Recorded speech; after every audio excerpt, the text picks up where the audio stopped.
तभी इस मूवी का सबसे बड़ा ट्विस्ट हमें देखने को मिलता है, जिसे देख के सभी सरप्राइज हो जाते हैं, जिसमें हमें पता चलता है जो अश्वत्थामा के पास स्टिक है वो और कोई नहीं बल्कि महाभारत के कर्ण का विजय धनुष है। और तो बस यही रीजन है जिस करके वो गांडीव को उठा पाया।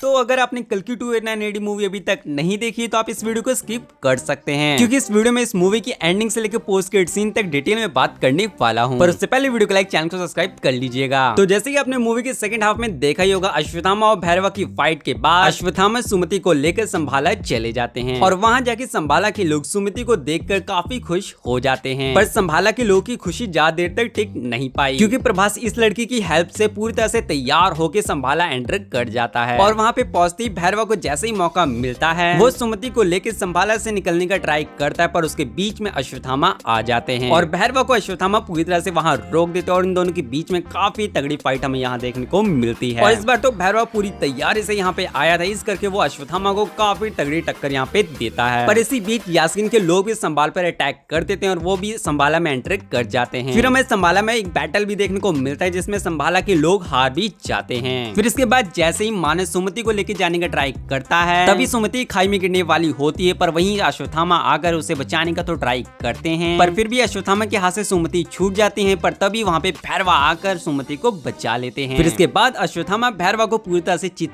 कर देते हैं और तभी मानस को मौका मिल जाता है, वो अश्वत्थामा को वहाँ पे बांध देता है और फिर जैसे सबकी उम्मीद खत्म हो जाती है सबको यही लगता है कि मानस अब सुमति को ले जाएगा। फिर तभी इस मूवी का सबसे बड़ा ट्विस्ट हमें देखने को मिलता है, जिसे देख के सभी सरप्राइज हो जाते हैं, जिसमें हमें पता चलता है जो अश्वत्थामा के पास स्टिक है वो और कोई नहीं बल्कि महाभारत के कर्ण का विजय धनुष है। और वो जैसे ही वहाँ पे भैरवा के हाथ में आता है वैसे ही भैरवा के अंदर काफी पावर्स आ जाती हैं। फिर तभी हमें पता चलता है कि भैरवा कल्कि नहीं बल्कि महाभारत के कर्ण हैं, जो सच में सबके लिए बहुत ज्यादा ही अनएक्सपेक्टेड था। जिसके बाद वो बुरी तरह से मानस को तो हरा देते हैं, पर तभी भुज्जी भैरवा को आवाज लगाती है और भैरवा वापस से नॉर्मल हो जाता है और तभी उसे फील होता है कि अश्वत्थामा तो बंधे हुए हैं और उसके पास बिल्कुल सही मौका है कि वो सुमति को लेके कॉम्प्लेक्स चला जाए। और इसके बाद भैरवा सुमति को लेके भुज्जी में बैठकर वहां से निकल जाता है और अश्वत्थामा वहां पे इस बार कुछ नहीं कर पाते हैं। तो फाइनली इस मूवी की एंडिंग से हमें काफी कुछ क्लियर हो चुका है कि भैरवा कल्कि भगवान तो नहीं है, पर हाँ वो महाभारत के कर्ण हैं। पर इसकी एंडिंग से हमारे सामने काफी सारे क्वेश्चन खड़े हो जाते हैं कि आखिर भैरवा कर्ण कैसे हैं और साथ ही महाभारत के बाद यहाँ पे वापस कर्ण कैसे आए। तो नेक्स्ट वीडियो में मैं ऐसे और भी काफी क्वेश्चन पे बात करने वाला हूँ, तो अगर आपको वीडियो देखनी तो चैनल को सब्सक्राइब कर लीजिएगा। और फिर इस सब के बाद हमें एक मिड क्रेडिट सीन देखने को मिलता है, जिसमें हमें फाइनली देखने को मिलता है कि यास्किन को जा तो नहीं पर हाँ एक ड्रॉप सीरम तो मिल चुका है जो उसे सुमति से चाहिए था। फिर उस एक ड्रॉप को यास्किन अपनी बॉडी में तो डाल लेता है, जिसके बाद हमें पता चलता है कि वो एक ड्रॉप ही यास्किन के लिए बहुत है, क्योंकि उस एक ड्रॉप से वो काफी ज्यादा पावरफुल बन जाता है और उसको उसकी पूरी बॉडी मिल जाती है। तो अब सोचने वाली बात ये है कि अगर उसे पूरा सीरम मिल जाता तो वो कितना ही ज्यादा पावरफुल हो जाता। फिर जो हमें अर्जुन का गांडीव देखने को मिला था जिसे कोई भी नहीं उठा पा रहा था, तो उसे यास्किन बहुत ही इजिली उठा लेता है और ये देख के आई एम श्योर आपके माइंड में जरूर आया हो कि आखिर कैसे पॉसिबल है। तो मैं आपको याद दिला दूं, वो जो एक ड्रॉप थी वो आम ड्रॉप तो नहीं थी, क्योंकि वो सीरम उस बच्चे से निकाला था और वो बच्चा कोई आम नहीं बल्कि खुद कल्कि भगवान है। तो बस यही रीजन है जिस करके वो गांडीव को उठा पाया और जो यास्किन ने वो एक ड्रॉप लेने के बाद पूरी तरह से अंदर से इविल तो नहीं रहा है, जिस करके उस गांडीव धनुष को भी पहचानने में मुश्किल हुई होगी कि ये भगवान है या फिर शैतान। तो बस ये थी मेरी एक्सप्लेनेशन वीडियो। आई होप अगर आपको वीडियो पसंद आई तो वीडियो को लाइक कर दीजिएगा, चैनल को सब्सक्राइब करना मत भूलिएगा, क्योंकि अब इस मूवी में काफी सारी ऐसी डिटेल्स हैं और काफी ऐसे सारे सवाल हैं जो ये अपने पीछे छोड़ जाती है। तो फिर चलिए मिलते हैं उन्हीं वीडियोस में।